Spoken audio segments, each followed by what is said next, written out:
Hello, my name is Grant Singh. I'm the founder of GTM Academy. We run a community of over 30 business owners. We do coaching with a range of different individuals, and we've even got clients that we've worked with that have been doing up to 4.5 mil a year.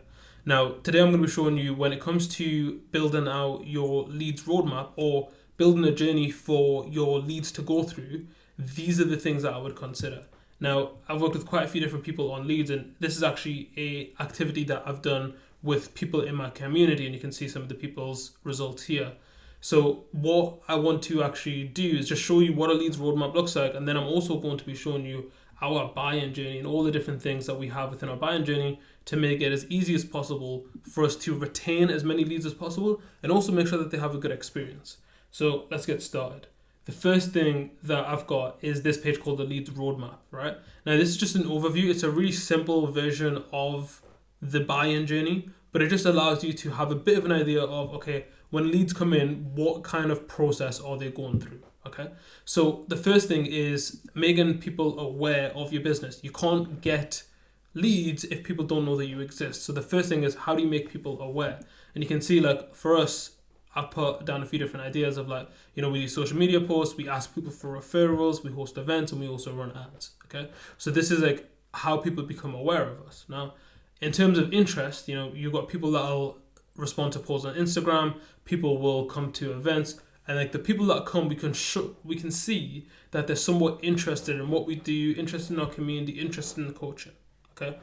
Then after that point, we do something which is like the capture phase, right? Which is like, okay, how do I get this person's details? How do I get them to say, like, yes, they're interested in me following up with them about something? How do I make sure that they're on our system? Okay, because if someone isn't on your system, then it's very difficult for you to actually contact them. It's very difficult for you to be able to nurture them, which is the next steps, right? So in terms of capture, we've got lead form on our website. People sign up, whether it's through ads, people buy tickets for our community or for the event, sorry.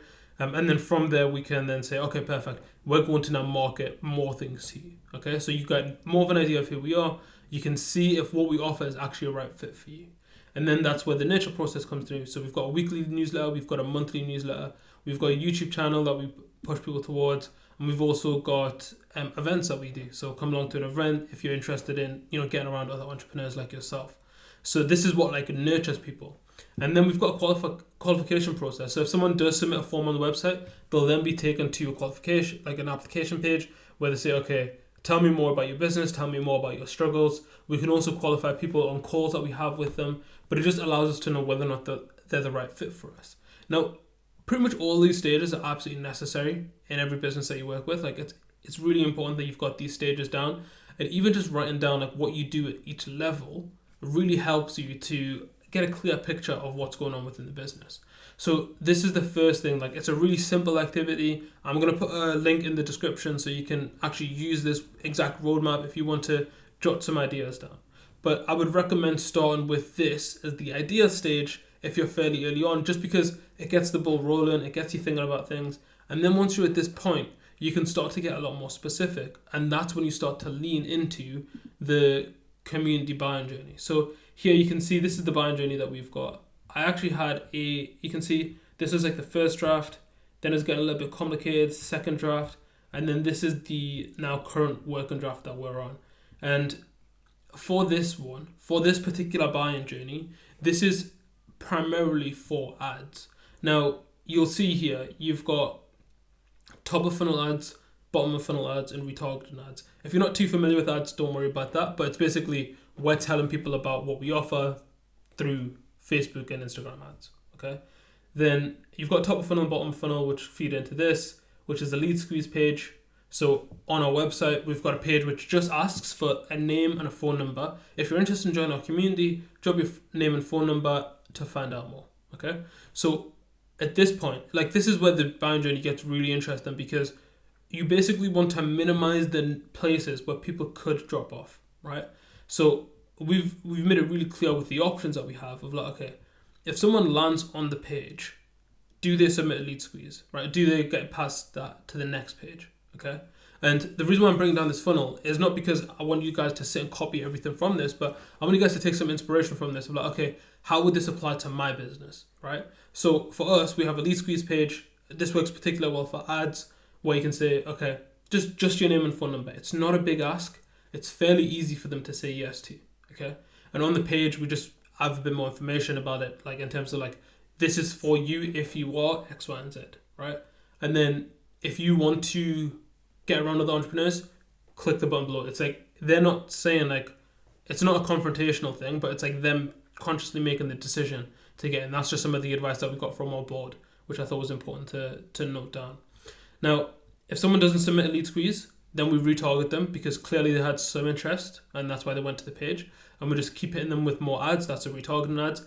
But if they do, then what happens is, firstly, we'll get a notification that someone has submitted a form, and then after that, they'll get a confirmation text to say, hey, seeing that you're interested, here's the application, just in case when they go to the application, they go off the application for whatever reason. It just means that we're communicating with them right off the rip, and they can expect that level of like constant communication with us moving forward.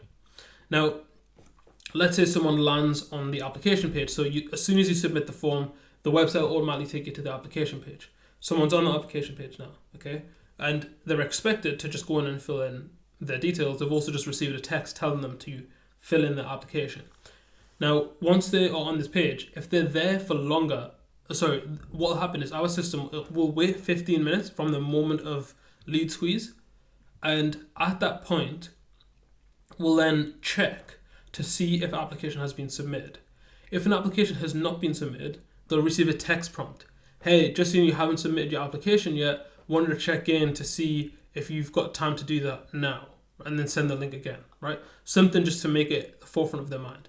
The reason why we're heavy on communication at this point is because when someone sees your ad, that's when they're most likely to actually follow through with it. That's when they're at the highest emotional point where you can say, yeah, go and do the things because you're struggling with these things, remember? So you do text prompt, right? What you can also do, and we're expecting to get a lot of applications in based on our funnel. So what we haven't done is immediately have a call. So someone submits and then calling them up. We haven't done that just yet because we're expecting to get a lot of people in. So we've got more of a text funnel to start with. We wait 15 minutes. If they haven't submitted an application, still after another 15 minutes, we get notified, and this is going to be Adnan. So Adnan gets a notification and then he calls the lead up, right? Now, if they do submit at any point, then great, we get an internal notification and we continue down another pathway, which I'll get onto in a second. But here, you've got the application is submitted. If they say no, if the application is not submitted, then we call them up. If we call them and they don't pick up, we'll drop them another text message to say, hey, it was just me calling, just want to check in to see if you had a chance to submit your application just yet.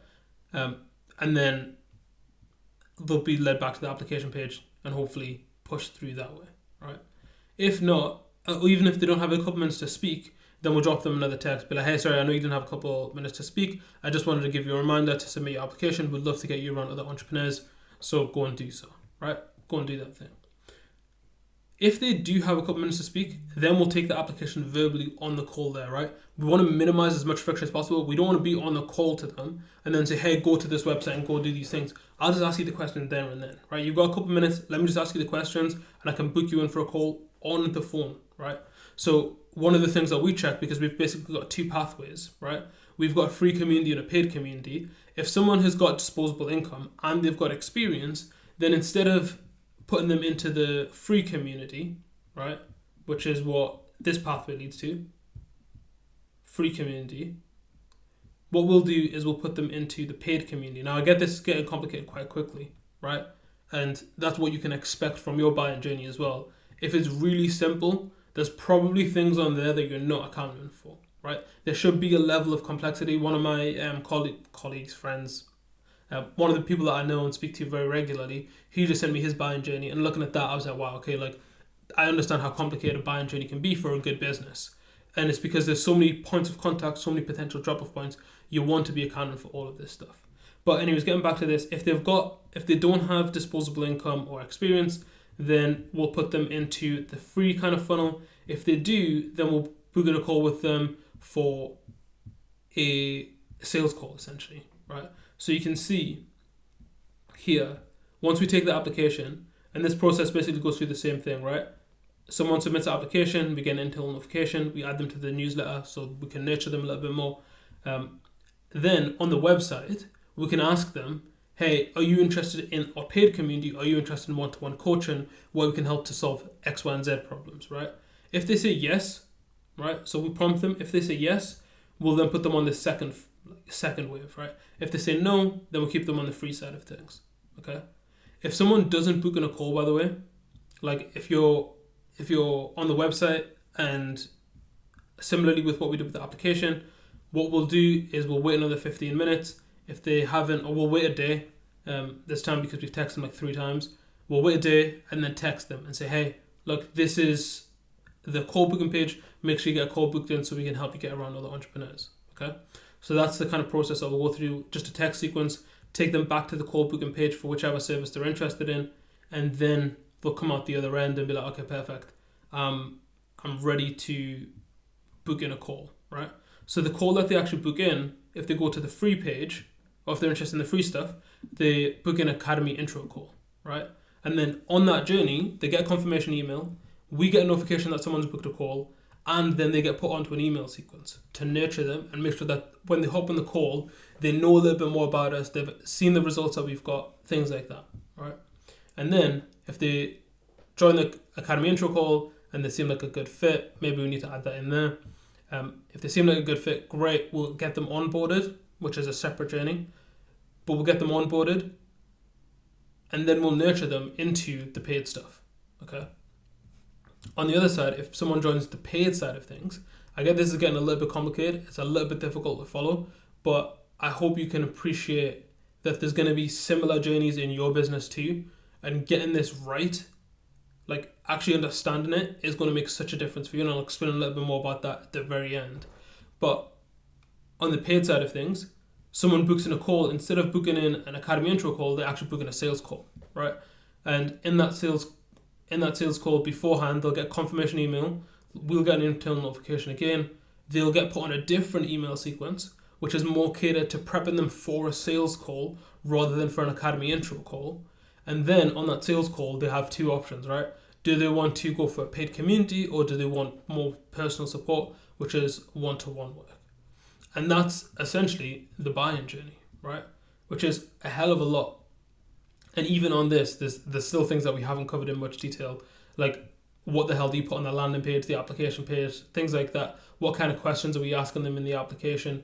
There's so many different things within this, so many details within this. It's hard to capture everything. But the reason why I recommend something like this heavily is because once you can see the journey, you stop panicking of, oh, where are my leads at, what's going on, what's the constraints of the business. I can literally go and pick numbers out in terms of, okay, how many people seen the ads? How many people went on the page? How many people submitted the first page? Like, you get numbers from every single different page. And then you can tell, like, oh, I need to optimize for my application page because that's the problem. Or you're getting 100 applications and you got 6 calls booked, right? I need to optimize for my call booking system. Like, you can then very clearly state what is the bottleneck within your business. You fix that, you get more sales, you make more money, you're happier, right? So this is the kind of process that I think a lot of business owners need to implement. And you guys can see, like, I've done this on Canva. It's really, really simple, really easy to do. And I recommend, like, if you're struggling to think about, okay, what are the different stages of your business going to be, just start with this, right? Just use the sticky notes. This is what I did with my community members. I didn't want to overwhelm them with something like this, so I just made it easy for them to get started. And then once they've done this, the buy-in journey starts to piece itself together, right? It starts to make a little bit more sense, okay? Now, if you guys have got any questions on this, or there's something that doesn't make sense to you, then definitely drop a comment down below. Or if you've got my number or whatever, just drop me a message. I'll be more than happy to answer. If not, I will catch you guys on the next episode. But this is one of the things that I wish I did earlier, man. Like, I wish I had this really clearly outlined from the start. Like, we've been running the community for about 7 months now. 7 months. And the journey of someone joining the community has never been as clear as this. So it's really helped us a lot. It's helped Adnan out a lot as well. But yeah, it just mentally means that you're not constantly up at night thinking about, oh, what's happening with this lead, what's happening with that lead. Like, there's a clear process for them to follow. It also means there's a clear process for you to follow, right? People forget that as entrepreneurs, you're not a machine, right? You're still a person. You're gonna make mistakes. If you've got a system and a process to follow, it's going to make it easier for you to minimize those mistakes because there's a clear step of what is next for each person, okay? Even for you. So hope you guys take this advice. If you do have any questions about it, like I said, drop them down below. If not, I will catch you guys on the next episode of the IWIN series.